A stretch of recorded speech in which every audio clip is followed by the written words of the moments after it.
All right, Kevin, back with you for another episode of the $1 Million Relationships Podcast. And today I am here with Dick Grove. Dick, welcome. So awesome to have you on the show with us. Well, thank you very much. It's a privilege to be on, Kevin. So Yeah, I'm you looking know, forward to the discussion. I am too. I am, and well, first of all, I want to give a shout out to Jessica and the folks over at the podcast guest platform because that's how you and I connected. And I am so incredibly grateful to Jessica because she is just continually reaching out to me and saying, Kev, I think so and so would make a really great guest for your podcast. And that's how you and I got connected. Well, And it is like a beautiful thing. She has never steered me wrong. And so anybody that she suggests like that, I'm like all in and stuff. And Dick, that's how you and I met. And after talking with you before, you and I got to know each other a little bit. And I'm just like, I have been really looking forward to this conversation with you today because I know how impactful it's going to be. And so what I want to do is just to start off with, I want to turn it over to you so that we can set a little bit of context and let you, share with everybody, what you do, who you serve, what inspires you most about the impact you're making in this world through your business. And we'll start there, Dick. well, I run a public relations firm. I Yep. started it about 30 years ago. The name of the company is Inc. Public Relations or Inc. Incorporated. We shortened it down to Inc. But we are a public relations firm that specializes in earned media outreach. It's kind of an old-fashioned way of doing PR. PR today has evolved into, lots of consulting and digital marketing and a lot of other things. We still do it the old-fashioned way. We place stories for our clients in the traditional media, and by that I mean the editorial side of media, whether it be print, whether it be broadcast or online and even podcasts now, where we get our clients' stories told for them by the media. That's why it's called earned media versus Oh, paid media. oh, And it's our specialty. We've been doing it for 30 years.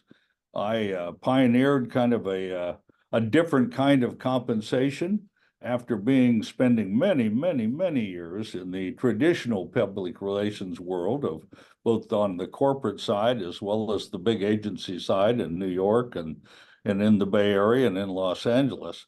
And we do something called pay for performance PR, which basically means we have to actually deliver stories before we charge a client. We don't charge by the hour and we don't charge fat retainers, and we charge only if we deliver a story in specific media that they have selected. So it's a little wow. different way, but we've been a lot of people laughed at us. A lot of people in the industry still look at us like that's crazy. You How guys are could crazy. uh, but we've survived and even thrived at times, and for 30 years. So I still believe it's the fairest way to work in public relations is to actually have your clients pay actually if you delivered something. And Yeah. that was the way it was started over 120 years ago in the world of PR. Somehow it evolved into big agencies with big hourly fees and consulting fees and a lot of other things. And uh, I just decided 30 years ago to try something different. And Wow. my company is, I believe I mentioned to you before, my company is based in Kansas City, but we have people pretty much all over the country and a couple of people overseas that work for us. But we have a home base in Kansas City, but everyone else works for us on a remote basis. And we were Wow. one of the first to do that, Kevin, back in the early 90s. That's pre-internet, by the way. And Yes, it is, isn't it? where I hired people to be able to work from home. and in those days, to use a telephone, a fax machine, and eventually computers, and eventually the internet came about. But that's the way we've been doing it for a long time, and we still get a great kick out of it. And I still enjoy it. I I I think we've pleased our clients. Yep. But Yep. that's Wow.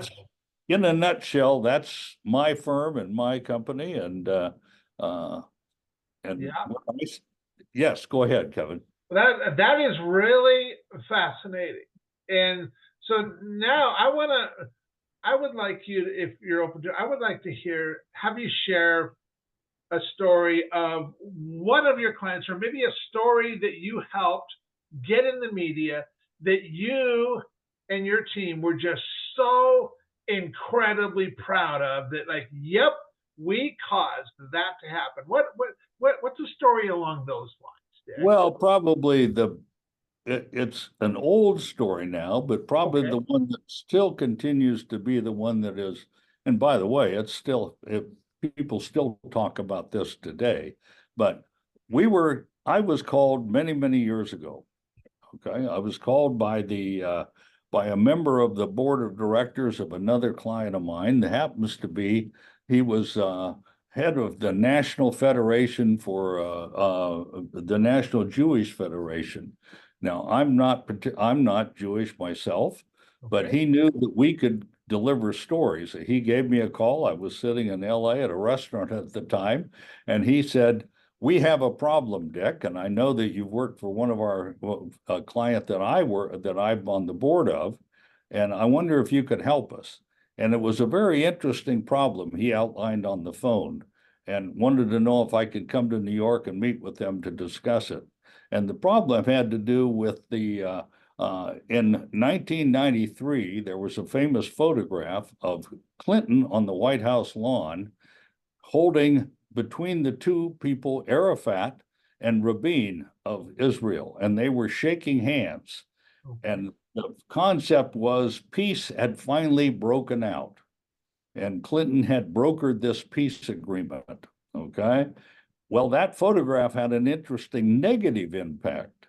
It had a negative impact on the contributions of Jews in the United States who had been contributing toward a thing called Operation Exodus, which was to help fund the delivery of Jews out of the former Soviet Union into Israel. Now, that sounds odd, but that photograph sort of made a dip in the contributions from them. And as if there wasn't a problem anymore, therefore, why give money? Mm-hmm. So I flew to New York. We met. It obviously had a lot more detail going into it, but they wanted to know. They said we have a Jewish PR firm that deals with the Jewish media, but we're looking for somebody that can get our story into the mainstream United States media in order to get the contributions going again. And I Okay. said, okay. To do that, though, I'm going to need to embed myself, as well as a couple of my people, in the process of delivering those Jews out of central Russia, like Uzbekistan and Tajikistan and so forth, into Israel. And they said, okay. So we literally embedded ourselves like reporters.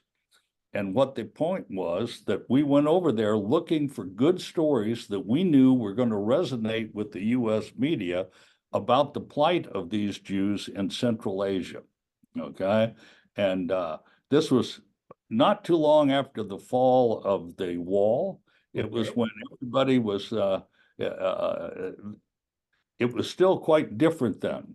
But what we did was we went over there, we interviewed people, we flew on the flights, midnight flights from Tashkent, Uzbekistan. We interviewed people on the flights, all these refugees or diaspora, as they're called, that were boarding the flight with one duffel bag, two duffel bags per family. That was all of their belongings. And that's how they arrived in Israel. But the point being is, our job was to publicize it. That's what we do best, and that's what I've been doing for my whole life. And so Mhm, we mhm. came up with the story angles, came back, pitched it to the networks, pitched it to the major newspapers and magazines in the US, and got an enormous amount of coverage. And what happened then was, which we were very proud of, is that it spiked the contributions back even beyond to what they were getting before.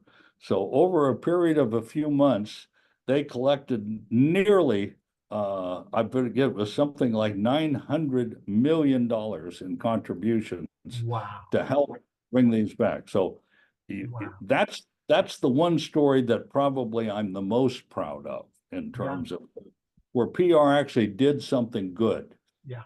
Yeah. Wow. What Normally, a beautiful example.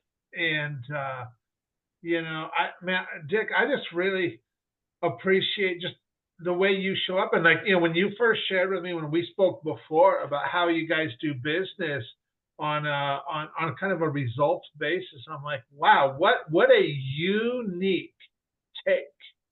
And I know I do business the same way with folks is kind of on a results base. I mean, yeah, there's a retainer involved, but it's really on results.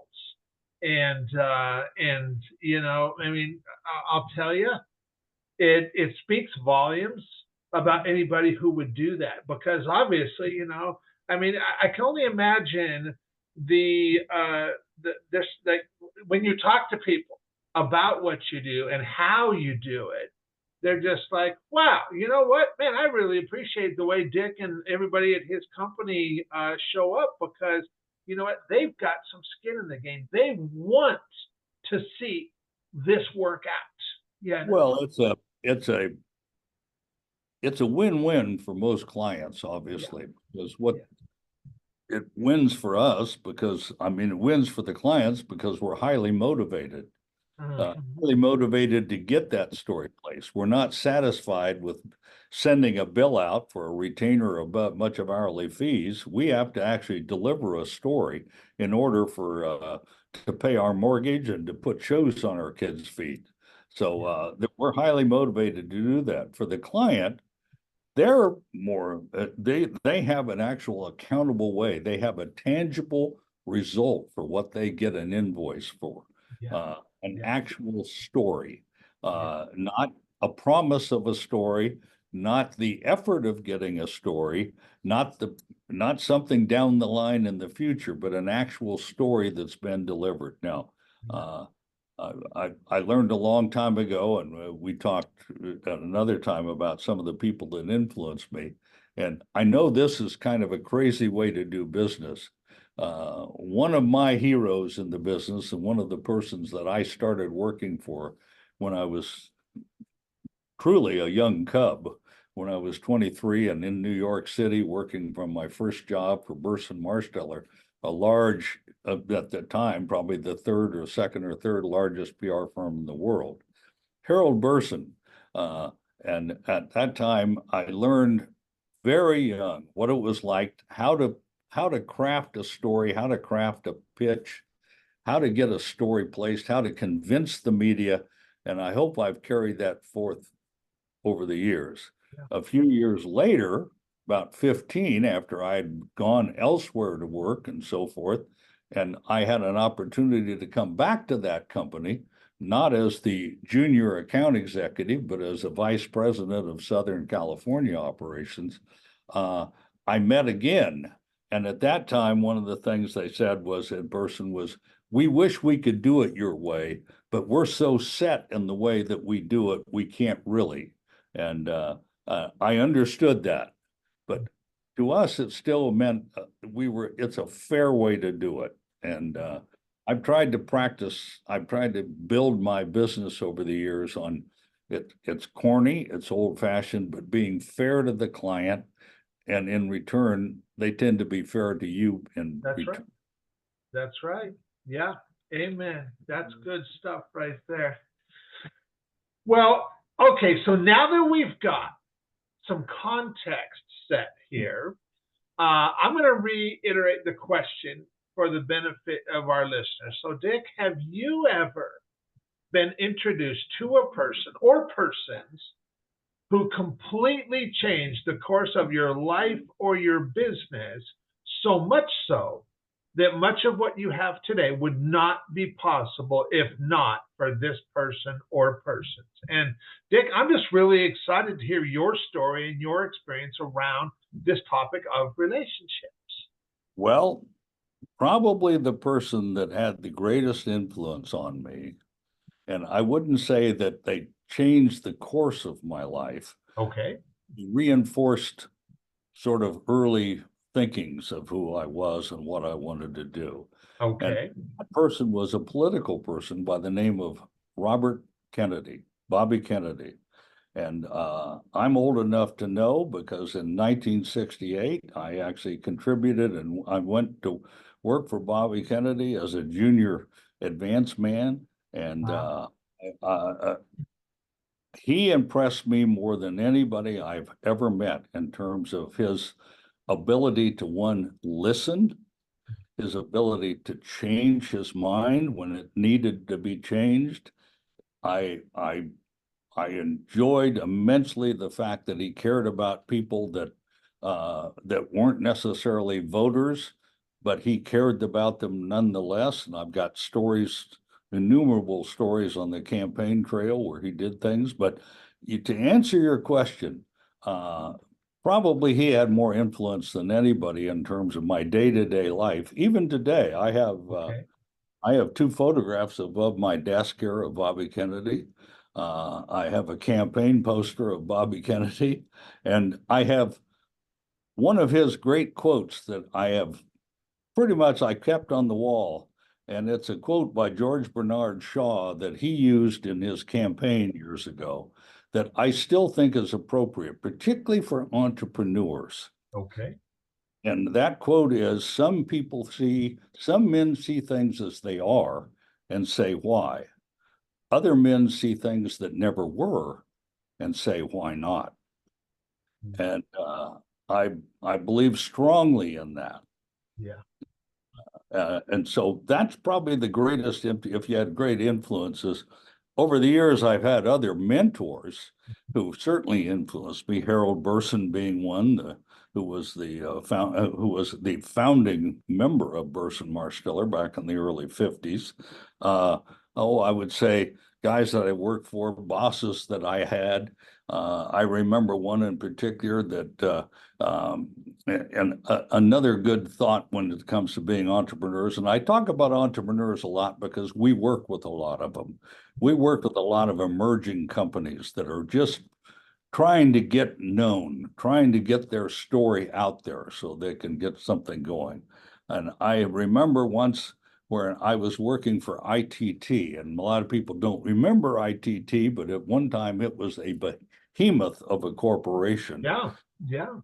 Uh, I happened to be working for a division of ITT that was in effect their own internal startup, which was and it was in the personal computer area where they had wanted to start a personal computer to compete against IBM, AT&T, and a few others. I guess they thought if they had three initials and some technology that they could compete. But uh, we came up with some wild ideas in order to make that thing happen. And we were based in Arizona. And but once a week we had to go, myself, the president, and I was head of marketing, and the president and the head of sales, and we had to fly once a week to New York to present what we were doing to the headquarters staff. That's how much they didn't trust us. Okay. Uh, I found it fascinating because at one point in time, they were highly critical of the fact that we were doing some things different, and I was doing some things different. By Okay. that, I mean, I was doing what I decided to do was rather than hire a big fat traditional ad agency to help us, I hired what I called a very good advertising person and had him create an advertising agency specifically for what we needed from freelance people. Highly irregular, highly irregular in those days. And I got huge amount of criticism for that. The point I'm trying to make is the president of the division and the man who hired me, we're at the base of the stairs, we're actually outside the elevator of headquarters of ITT on Fifth Avenue in New York in those days. And I had just been read the riot act upstairs by trying to challenge what they were doing for years and years. And I was feeling kind of bad. He put his arm around me, the president did, and he said, Dick, don't you know that the most dangerous thing in a big corporation is a new idea? I said, really? And he said, you know why?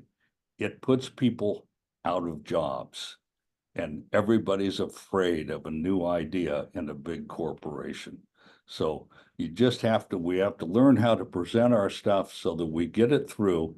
But you just have to understand that everybody's insecure when it comes to new ideas in a big corporation. And Wow. very Wow. true, very true. So, I mean, that's an example. I've certainly got others where I had a great guy at Burson Marsteller out in LA that was working with me, who was the regional manager, and I was the manager of Southern California. And we used to get together and talk a lot about the fact that why do you keep challenging these people? You know, it it became pretty obvious eventually, Kevin, that I wasn't designed for the corporate world, whether it be on the big agency side or the big corporation. Uh, some people do, and some people work very effectively. I just happen to be a person that chafes under some what I consider archaic ideas or never wanting to challenge an idea and try something different. I never could understand that in the big companies. Yeah. Yeah. Um, and that's something that, so when I left to form this, it was quite revolutionary. You know, we're not big enough to cause any kind of waves in the world of communication or PR firms. But I've debated PR firms and the the Public Relations Society of America and everything else over the fact of how we charge and how we work. But I'm very satisfied. I still feel like much going all the way back to that quote and Bobby Kennedy that I believe in being fair to people. I believe in listening to new ideas and I believe in executing new ideas and to challenging the status quo if the status quo doesn't seem to make any damn sense. Yeah. Yeah. You know, I totally feel you, Dick, and I couldn't imagine myself in the corporate. I wouldn't fit in well there either because I'm all about finding new ideas and better ways of doing things, you know.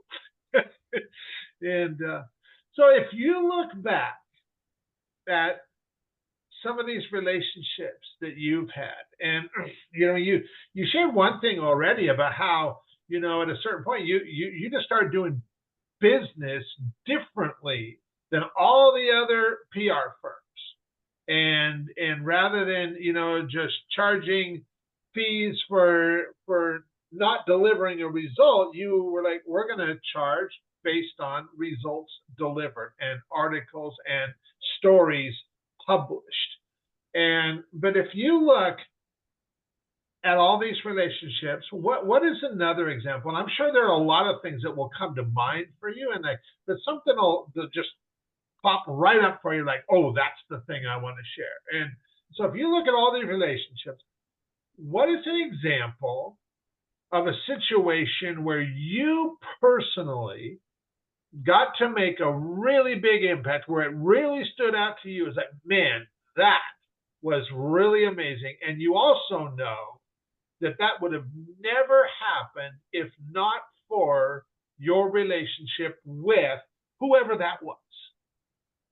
Wow. I, that's a big question. I'll be honest with you, Kevin. I'm not sure where that would have happened. I've had so many little uh, impacts, and I've never really noted them as feeling personally like I've been responsible for some major thing that's happened.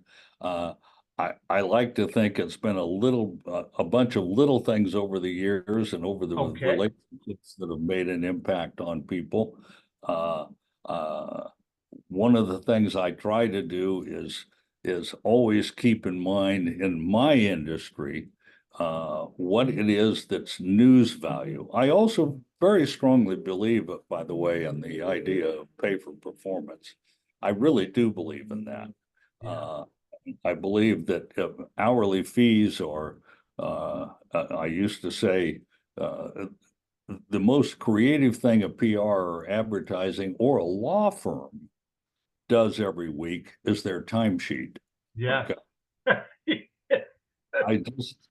I believe very much that you have to deliver something for them. And so I've made a living of talking to clients about that and so forth. I'm trying to think of situations where and I can't really at the moment I've worked with everybody from entertainers, which are not a good person to work with, by the way, in the PR world. It's very tough. You're dealing with egos more than anything. But I've worked with entertainers. I've worked with companies that wouldn't listen. Uh, I remember a situation years ago working for a company called Shiley, and I'll just use the name, which they made heart valves. Okay. Okay. They were owned by Pfizer, but they made Shiley was the heart valve manufacturer. And there was a situation that occurred where heart valves, there were certain model of their heart valve that was rupturing and literally killing people. I Wow. mean, if you didn't get it out in time and replaced, you died. Wow. They came to us and talked to me and said, and I remember this was when I was still with the big PR firm. It was a good example though. And they came to us and they said, can you do? We want you to put out a press release. We want you to do this. And I said, no, stop. You can't do that. People are dying. You can't just, if you're going to handle this, you handle it by one, being honest. You handle it by understanding that it's not a matter of percentages. They kept trying to tell me that the number of people that died or the number of heart valves were such a low percentage of their overall product market that why emphasize it? Why say it? And I said, you emphasize it because people are dying. It has affected people. And you don't emphasize it, somebody else, the media somewhere is going to find out about it, and it's going to make you look even worse.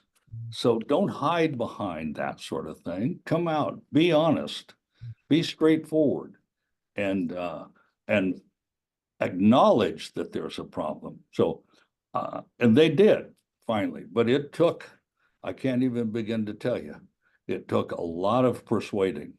Okay. And that's part of the reason that, again, the world of big corporations and big corporate think where you're defending that kind of stuff drives you crazy.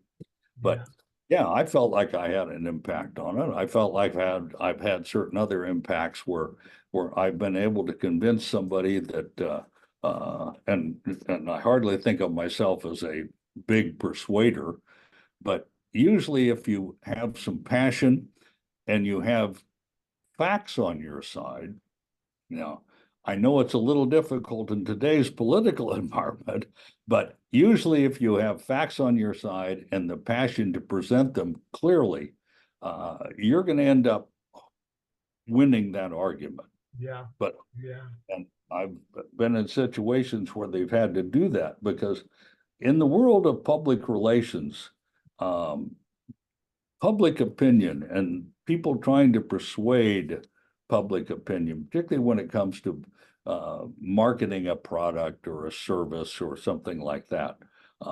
They seem to feel that if they shout loud enough and long enough, somehow it's going to be true, and it's not. So Yeah. we spend time with clients trying to explain to them that it's not so much what, and I believe this strongly in the world of PR, it's not so much what you think, and this is really blasphemous, by the way, in the world of PR. It's not so much what the client thinks, it's what the media thinks. And you have to couch your story to what the media is looking for and willing to accept. And you've got to be honest with the media. And you've got to present them clearly what it is. And yes, there's still a chance that it may get slanted the wrong way, but highly unlikely if you're honest and straight and present facts and listen to what the media is looking for, not what you want to say to them. And that's one of the most difficult things, by the way, in this business, is getting clients to understand that they're not in charge, Yeah. that the media is actually in charge, which is, indirectly, and I'm not pitching the book, but that's why I wrote the book, and why the title of the book that I wrote is "It's the Media, Stupid." PR, yes. Yeah. It's interesting hearing you share that story. It made me think of a book I read probably 20 years ago by this guy Dan Kennedy called My Unfinished Business, and he shared some stories in there about kind of like what you're talking about, and his take on this whole thing of I just speak openly about my mistakes and my faults and all of that kind of stuff because I don't want somebody doing a Google search on me and on 2,542nd page find that one little thing about me and dig it up and put it out there. And because anything that they're going to find about me, I've already been talking about it openly and stuff.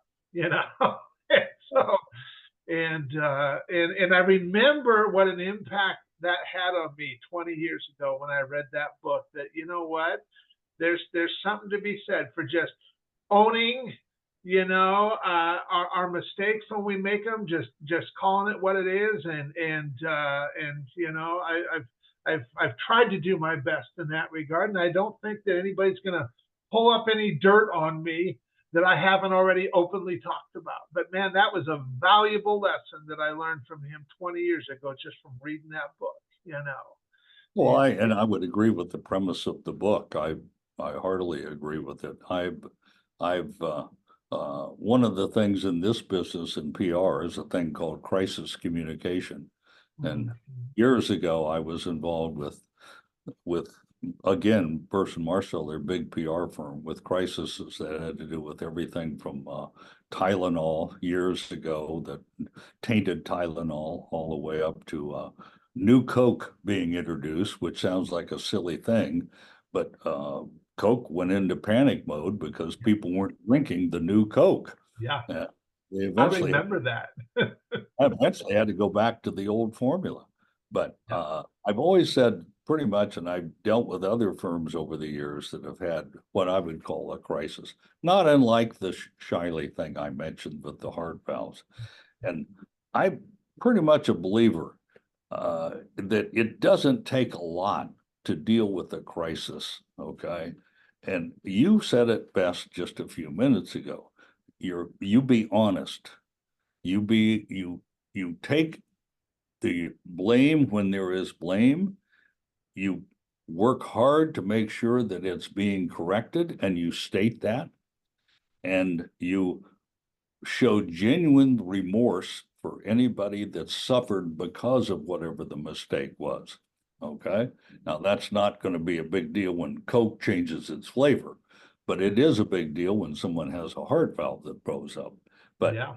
my point is, there are many firms that specialize in crisis communication that will spend days and hundreds of thousands of dollars with a client, giving them counsel and so forth. And I've always said it, but people around here know, it takes about a half an hour to sit with a client in a crisis and say, here's what you need to do. That's it. Tell the truth. Admit the fault. Say what you're doing to correct it. Show remorse. And promise not to have it ever happen again, and move on. And don't lie, for God's sake. Yeah. Don't obfuscate. Don't try and hide behind something. And I I look at a very good example was a debate that just occurred a few days ago, for God's sake. You can't lie about that. You've got to come out and say it was a disaster. It was a terrible performance. Okay. Here's why. I'm gonna fix it. I'm gonna do something about it. Or you whatever, but you get the idea. You Yeah. don't come out and say, well, it wasn't that bad. Come on, it's not just again, be fair. Don't lie. Yeah. Be straight Yeah. with the American people, Yeah. or your market, or your buyer, or your audience, whatever it is, be straight with them. They'll respect that. Yeah. Absolutely. Absolutely. Well, Dick, I want to thank you so much for taking the time to have this conversation today and just share from your experience. And for anybody that's now listening to this going, man, Kevin, I really like Dick. I love the way he shows up and stuff. Uh, you mentioned your book. Can you share? Yeah, you tell everybody about your book. Any websites you want to share, resources you want to share, so we can make sure and include that for everybody too. Our website, I mean, obviously I'm on LinkedIn, but our website is pretty simple, www.incpr.com, incpr.com. Okay. You go to that website and you'll find also everything about us, me, and also a link to the book. The Okay. book is on Amazon and it's titled, It's the Media Stupid, PR Without the BS. And while it was written now a couple years ago, I probably need to update it. I haven't yet with a couple of new chapters, but it's basically, let me tell you the 8 or 9 things you need to know and need to do in order to find news value in your company or your product that can gain media attention. And Okay. think first about what the media is looking for, not what necessarily what you want to say. And anyway, so that's the book. But I'm reachable via LinkedIn, so anybody wants to reach me, and certainly open to do so. I plan on being here for at least another month. I mean, at least another several months. Uh, and but if God's in heaven and the stars are aligned, I may find a way to retire over the next year or so. So, but in the meantime, I'm happy to field anything from anybody. And I I've I've been very, very fortunate, Kevin. I've had a wonderful professional life. I've had a wonderful personal life, and I'm very fortunate, and I'm very easy and open to share that with anybody that's interested. That's awesome. That's awesome. Well, once again, thank you so much for making the time to have this conversation today, Dick. Really appreciate it. Really appreciate you. And I'm excited to get this out there and share it with a whole lot of other entrepreneurs, founders, and CEOs. So thank Yeah. you. Well, thank you, Kevin, for having me. I appreciate it very much. Absolutely.